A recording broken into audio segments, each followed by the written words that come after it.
lai sai lam khutlanga kanon kalve zap zawa man kum khan helaya kan naw efrem no pangdom tak kha ten kanon kal to boka hei veinia kan u naw nu lal suai tluangi a suai lalpa du em mai lalpa dam na tur ani chuan nat po huama pathian ropui na tur ani chuan mol pho po huama lalpa atlak klum na tur ani chuan wa vai po huama lalpa lu hum hima lali so chandam na partlan na mai ni to lova chandam to chun na chandam let ve tur atana thu tak konga ke kan pen pui a suai lal suai tluangi thana hun le ni lo her chuak tamaya mishing dan atang chuan ava hun lo tak em ti tur ni sia chunglam khina atang ero chuan pathian hun ruat tak maya hein chunga mishing na dana tong manga chiat to na lo thleng tarup mai hi lalrem ro lo thil thleng reng a om lo la siam tu na ti si chuan arem ro tu lam kan thlir hian nun hi lo chok thina voina po hen lo son chung kwa te tor pui tu te leina tu kal khom te po hian akala chu kalin thara vinan chol meka lalpa lam kan thir tlan kha poimo le kan una no a hruai kha liamna he hun ser mai pi alama po hian hein chung hi kharawa zalen na mun le ram lo chang sila he khotlanga lalpa thu taka hian mi te ding chuakin isua torna in seivul siak naram ni to lova seivul ve thiam lo po tor pui ngam tu nun pasal tha te pen chuana hum le nia lo chang se kan du hle ani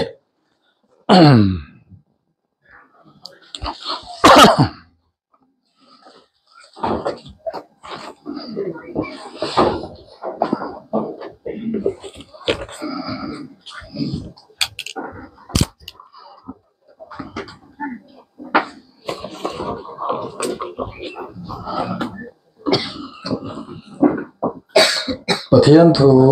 chiarin longai thang malakia bongli changa chho chang kheng he kan chiam sa ange ngai te u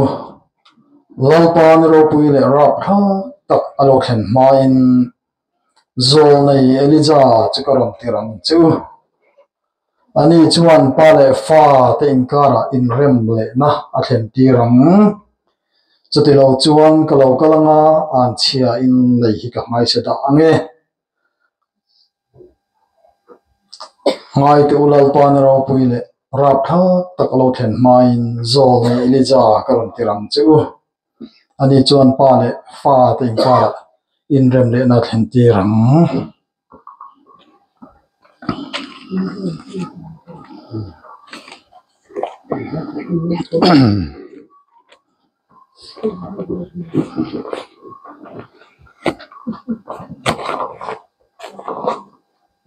Timothen hena til go Paul le ka thon pani na bung khat chang som choi kan sia le bok ange nima silamin chandam tu Krista Isu in la na wang hian tu na ti lanin om ta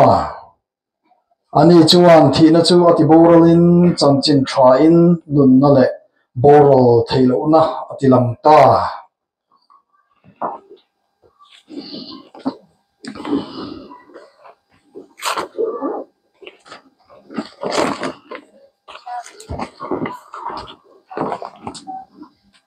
thupuan bung som ni le pakat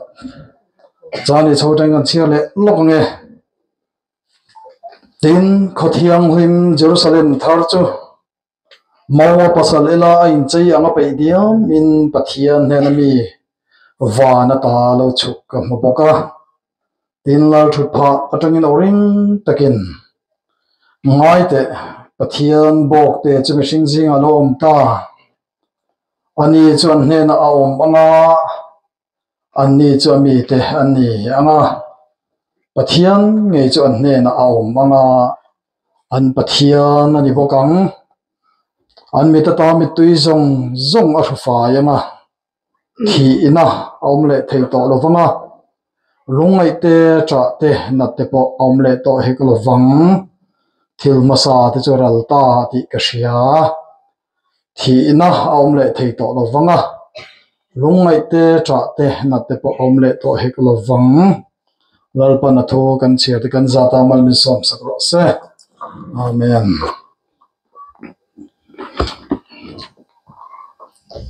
hey helai sai lam khotlang tu te mo trong kam dan takin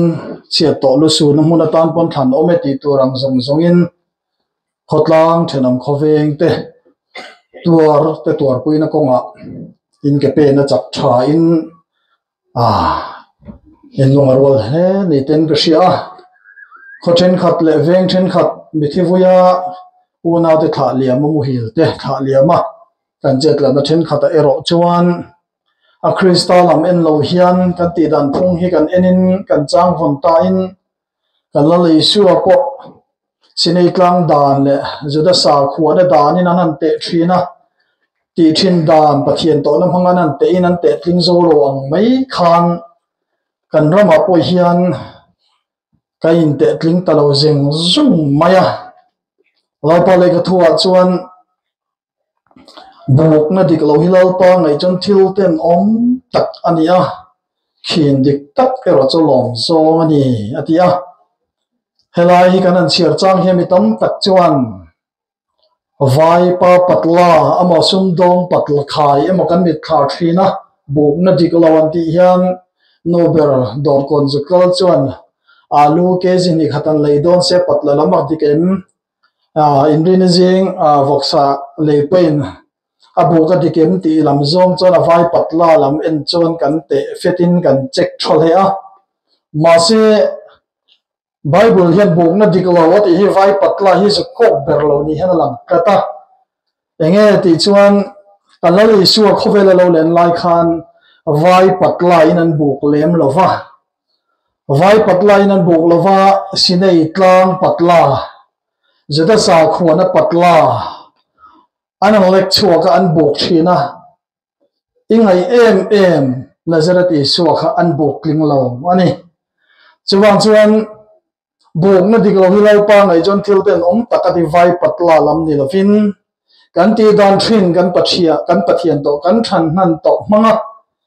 mi telal pan omem pathian na yem ti lam ai kan in te na le ka in buk ni lau pa ngai jon thil ten om takani ti bible hello sei mai zo kani chuan ona ni wang chuan bible a chuan ka fa te thu taka no ma lo liam a lom na sa reng kan ei lo ve ati maya voinen kan fa te an pa sa wang te mo na ro pui tak an chan interview an tlena wang te anga mo na wang te chuan lo marwal view mai thei ma si kan du dan pe la chungla mi kan tu nu kan tu pa kan u le nau chung kwa aron lak no nia ero chuan ka fa te thu taka no ma lo liam ma lom na sa reng kan ei lo ti han chia le khiang koi te a chu har to mai thri na voine kan khaliam me kan u nau nu a shuai lo shuai tuai po hi lalpa thu takwa chaklo takin ama taksalam po ongrop takin ke pen ve chau na ko nga hian voine kan buk na tang kan buk ve don chuan a shuai kan buk ling la umi thunga engwang kan ti chuan lalpa le thu tak a om na awang zokin vai patla mo sine tlang patla amo juda sa khona patla zong kan lek ve lova ka fa te thu taka no malo liam a lom na sa reng kan ei lo ati na hian thu taka kan unaw no kan fal no a roi a omani ti kan hriat na wa he kan lo mani chonun kia tia ta chuan voine kan ram po hi kan ei to thina pathian thu kan kal khian ko te holy bible kan aka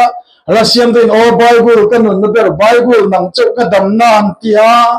he holy bible hi dam na ni in kan hria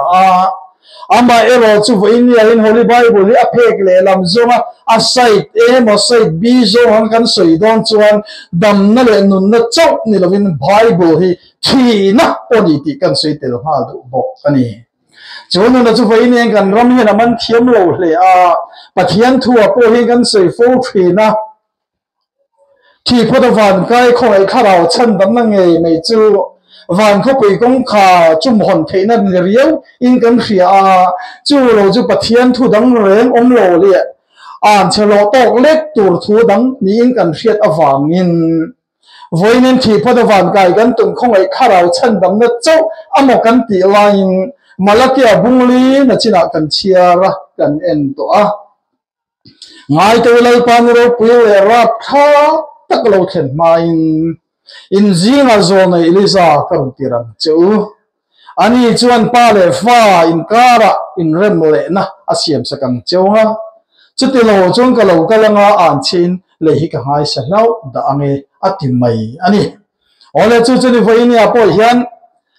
lalpan ro pule ming thang takkan ha ka leng khom na leng khom ne le zai khom mo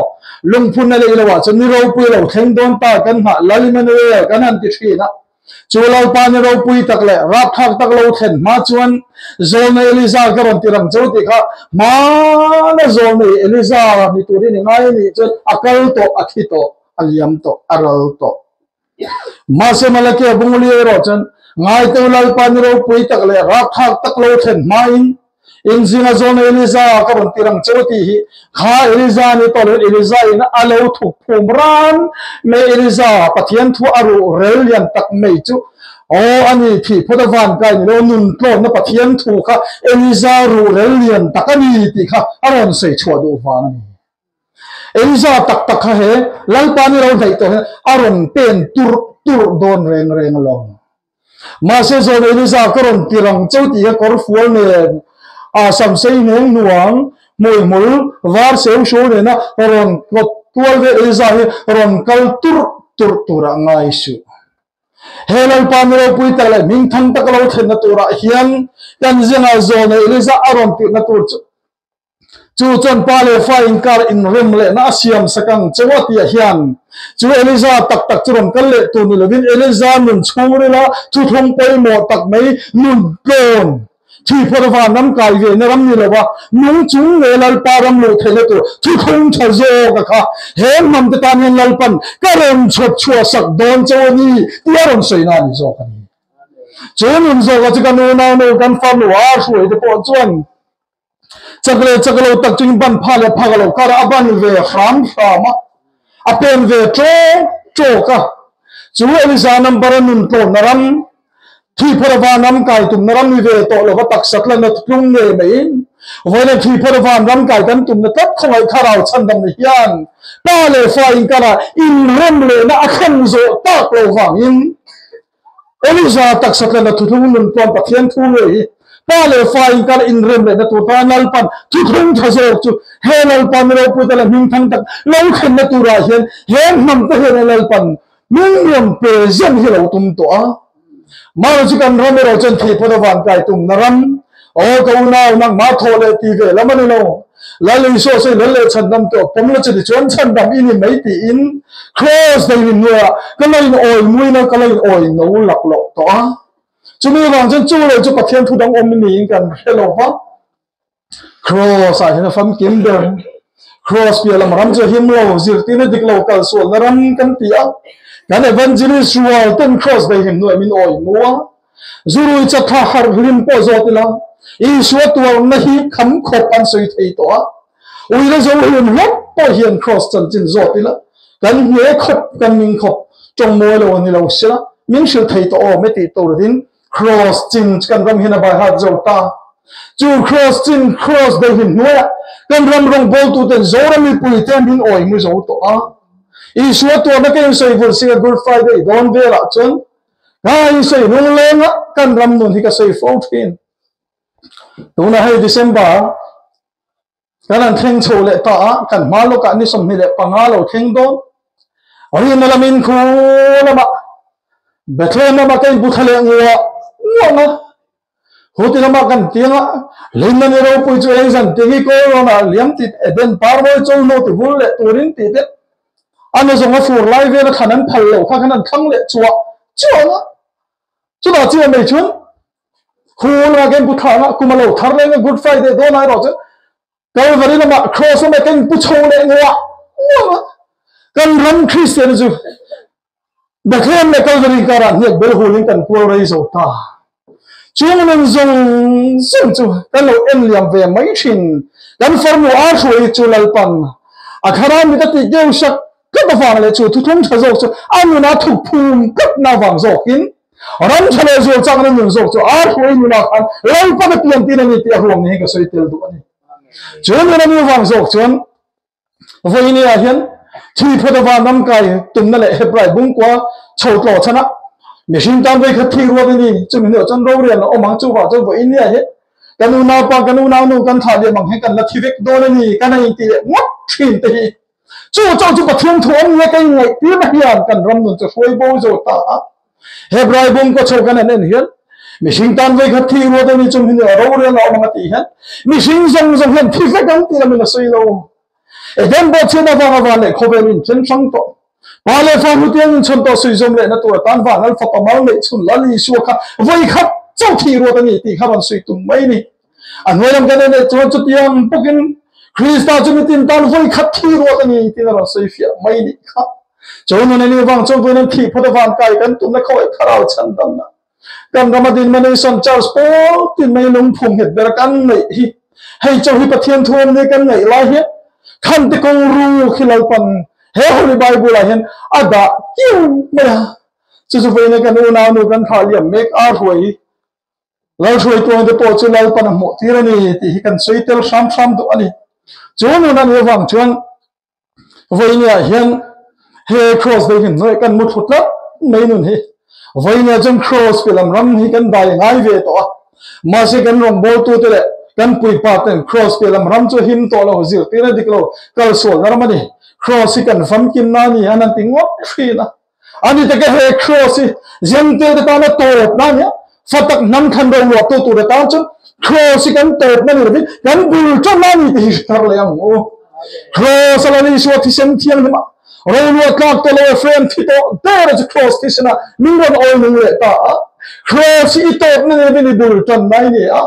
ro lo ka to lo nung ka to lo ka cross la ni so ti sana oi no le o ma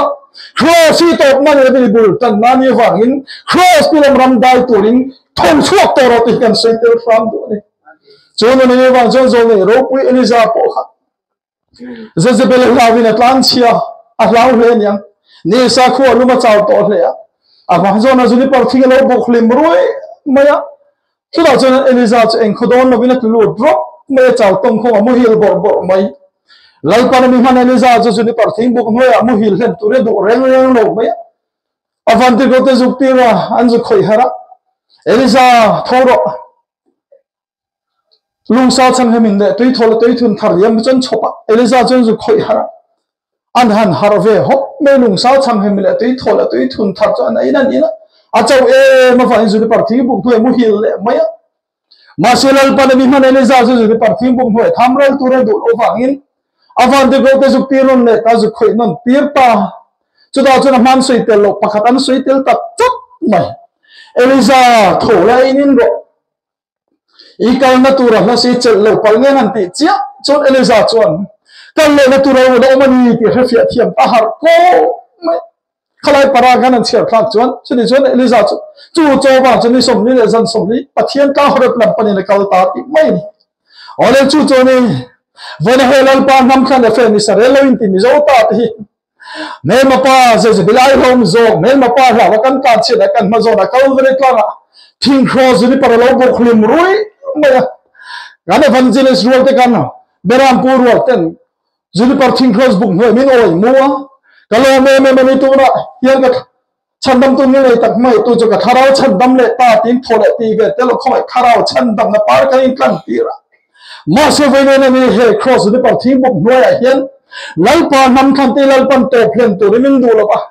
cross pi ram rama kan thiang hin nam te dam na tu ram pan turin lal pan he nam te risu nakara pa min ko thina ni te kan sui du ni amen chuan na ni wang zok chuan ngai tu lal pan ro pui ra tha tak lo then mai in jing a zol nei li za karon kirang chunga ani chuan pa le fa inkar in rem le na siam sakang chu he pa le fa wane khove in rem le na tur chuan Eliza tak satla na tu thung nun ton pathian thu chau hi palung oi na pathian thu ni to do na ni chu no ni ba chang Timothy ne tur ko pole le ka thon pani na bung khat chho chang som chogan nen khana lang fia hle ing ga sia ni ma silamin chandam tu Krista Isu la na wang tu na tilan ni ong ta ani chuan thi na chu ti boralin chang chin tha in nun na le borol thailo na tilang ta ti a gan rama pavala ho na khiang koi tela to ra hian thi phorwan kai na pathian thu chok ni le nun ton pathian thu nai pan a thu khu na ni ti i se fia thar le te ang o chuan na ni wang zo chuan khalai nun kha fia le ing ga sia a ani chuan thi na chu ti boranin chang chin tha in nun na le borol thailo na tilang ta chú pathian thu tak satla na thu thung chu he ngam tang lai pan vo bi ka min pe ka tu mani lai kara gan lo chan to kan hriat bel to kan pathian thu lo chu thu dang om lo nia kan hriat na tlat thian chu vo big mal som na kan chan tu chu kan ram hena beng per le thin ani chu na ni wang chuan thu puan kan en khan thu puan a chen ting ate Jerusalem ko pui thar chu mo pasala la in chay pe diam angin le tanga vana han cho ati lo ke ni kan ram Christian chuan le tanga khilama kan nu kan tuma mi thianlim lor kan ti a he mi thianlim lor kan ti he kan ram hian sako ti to boi pui tur ni hlei nem hen chin china to boi pui tur na hlei nem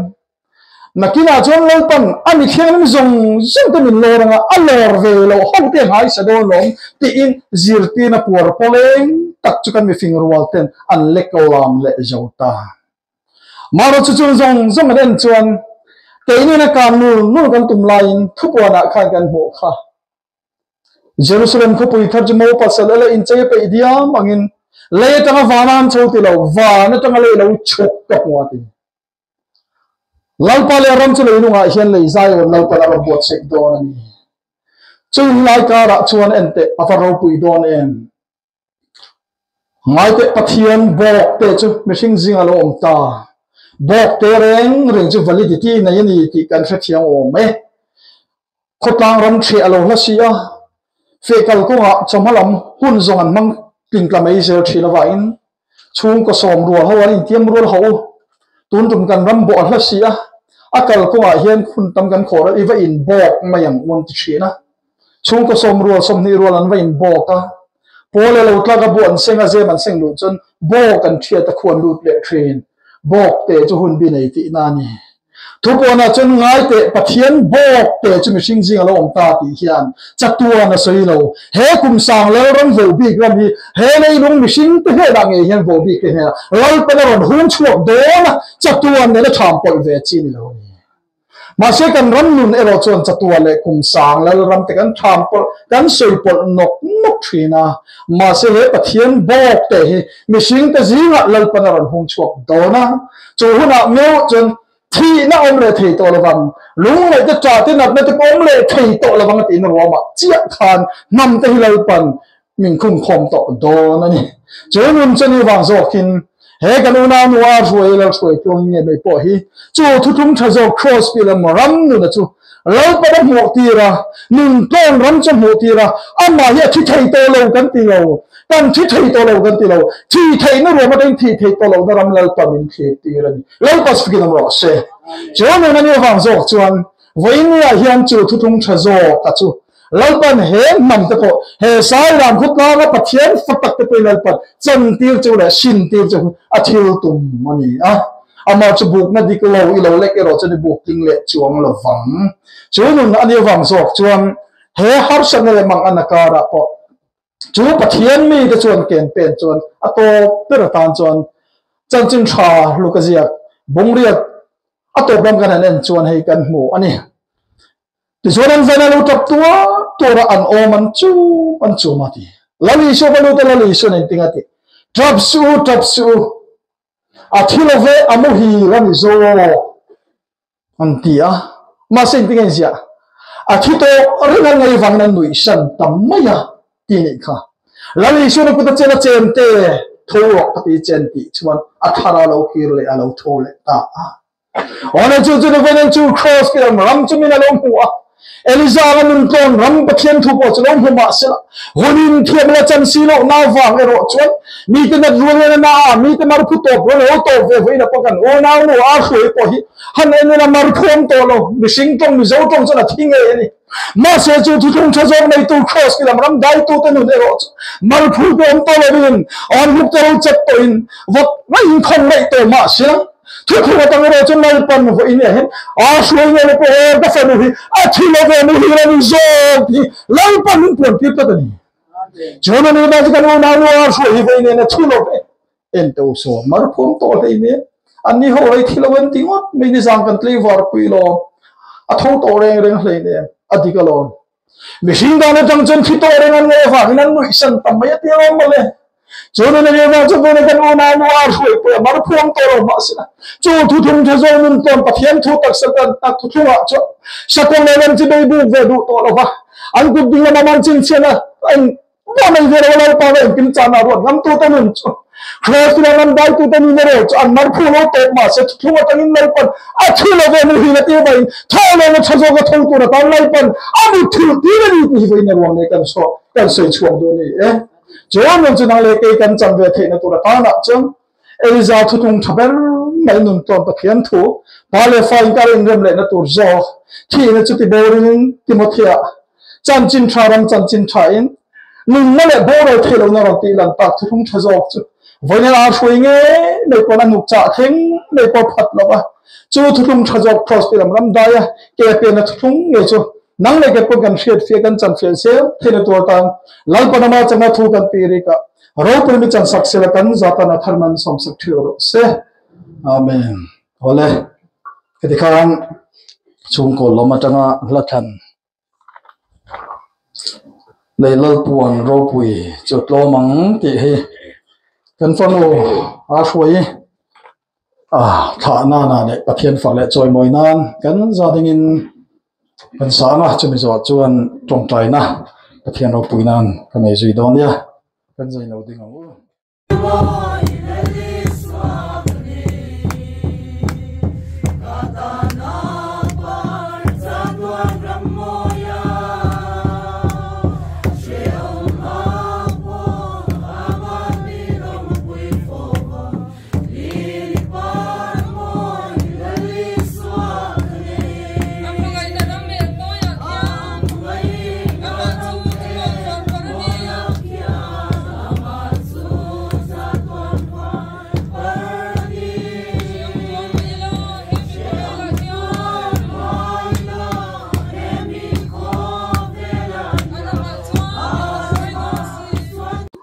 Abraham pathian, Isaac pathian, Jacob pathian, Israel tanakan pathian nung.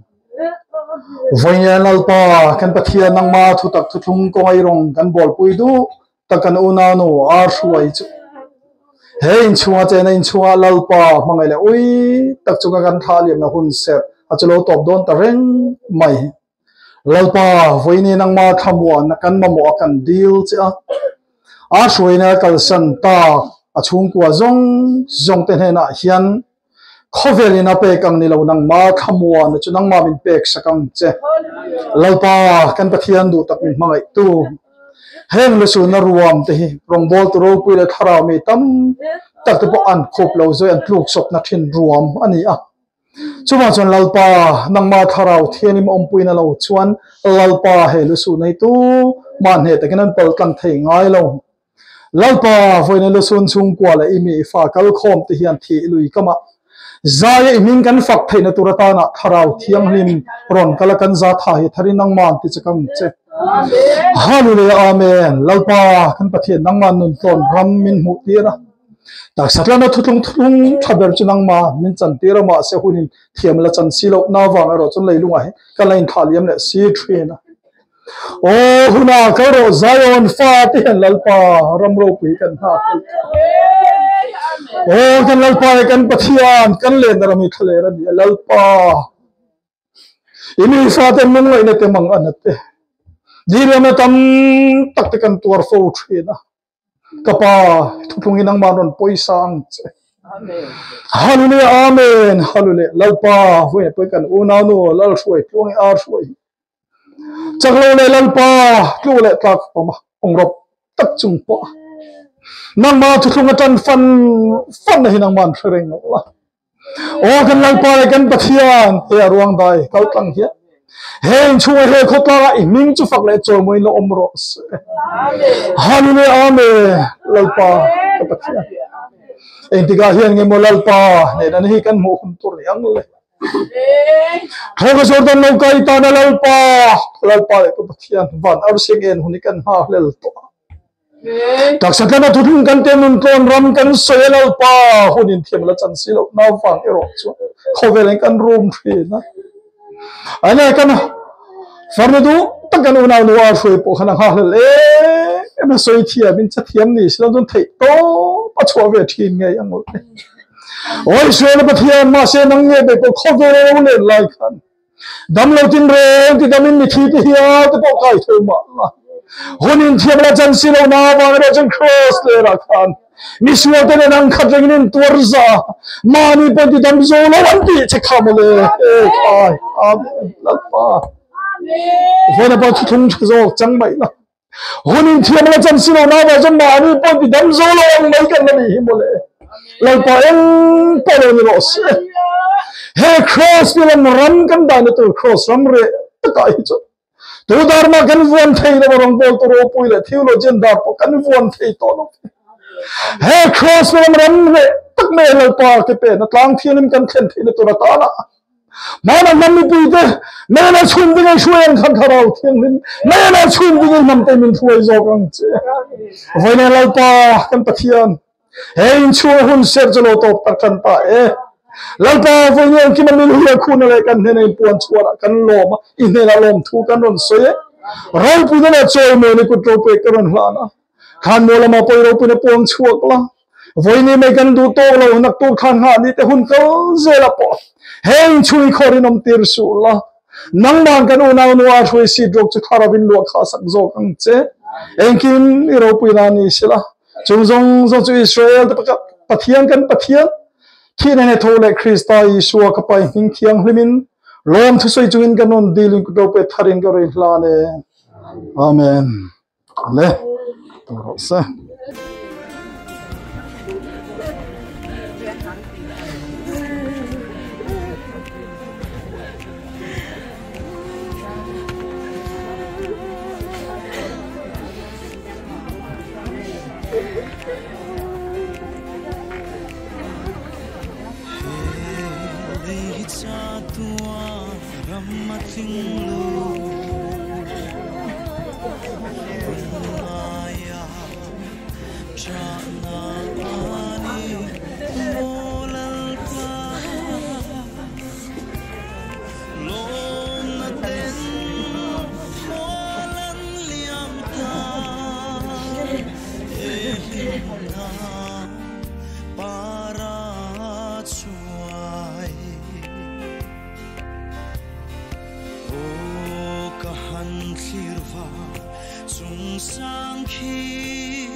min suai se la o min kai la cha la min nen ru o ka han khirva chung sang khi Angelena ram rupiya suwa chandam ten sol naral muanga kovelral to mai se anti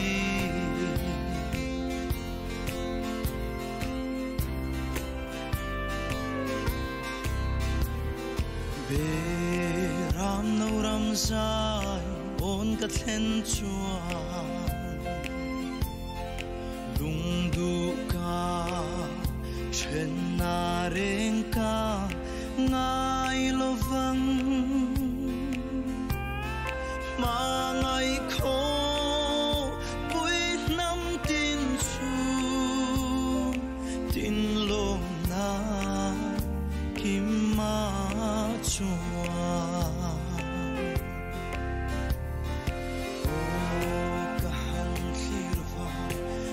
sang khi Angelena ram rupiya chua chandam ten sol narang muanga kovelral to mai se anti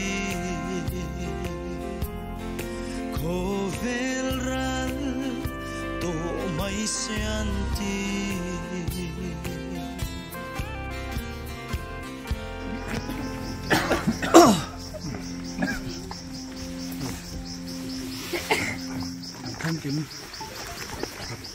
Khăn kim to bio cho ngay la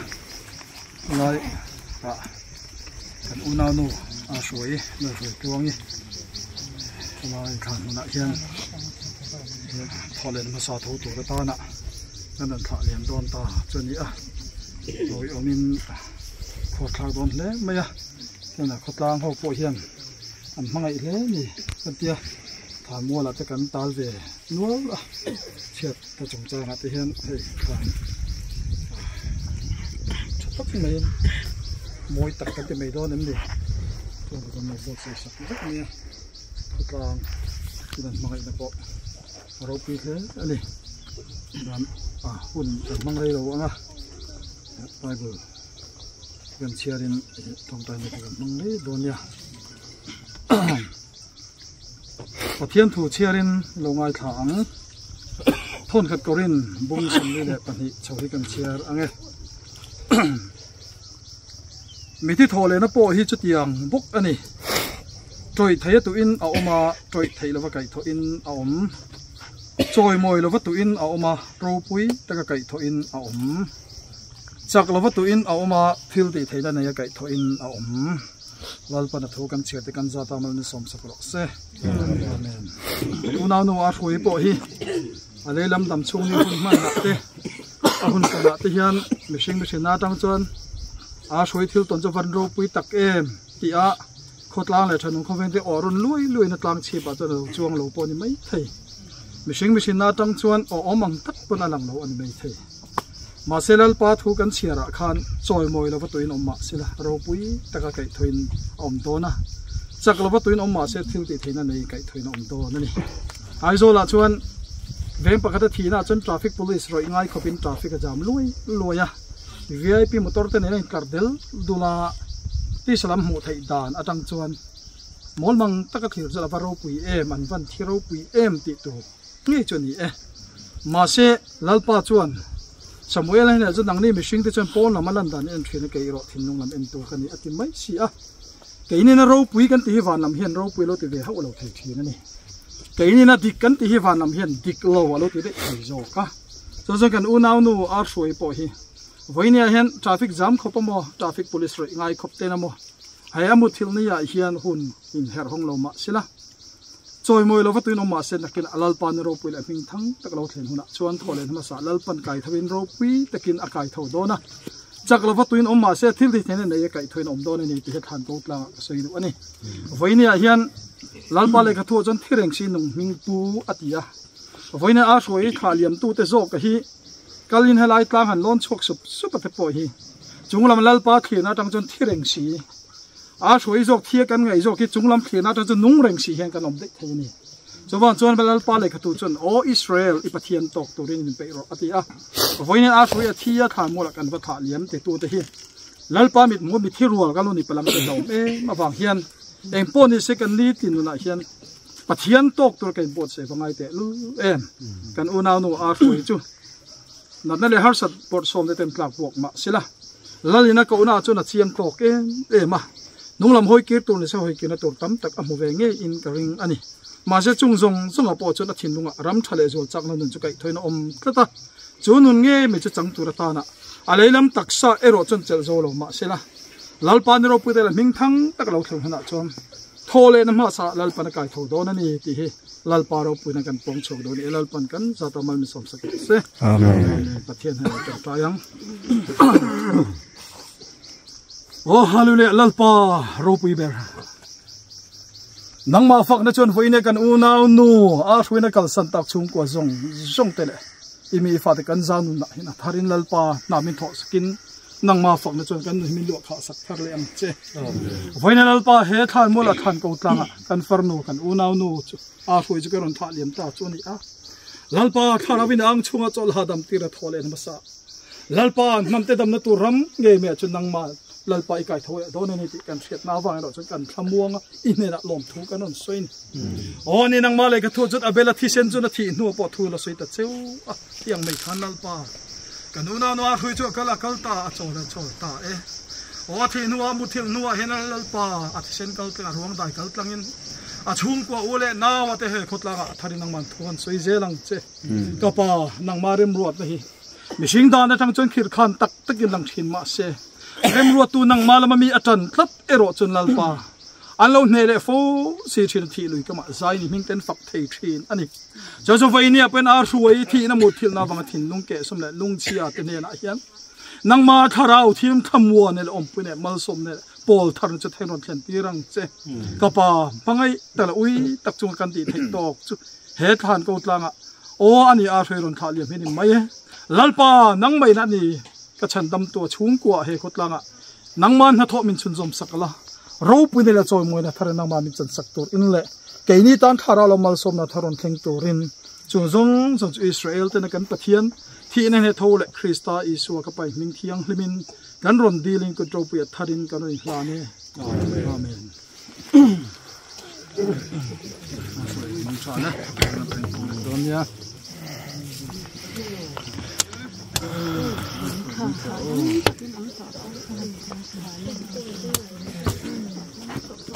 Okay.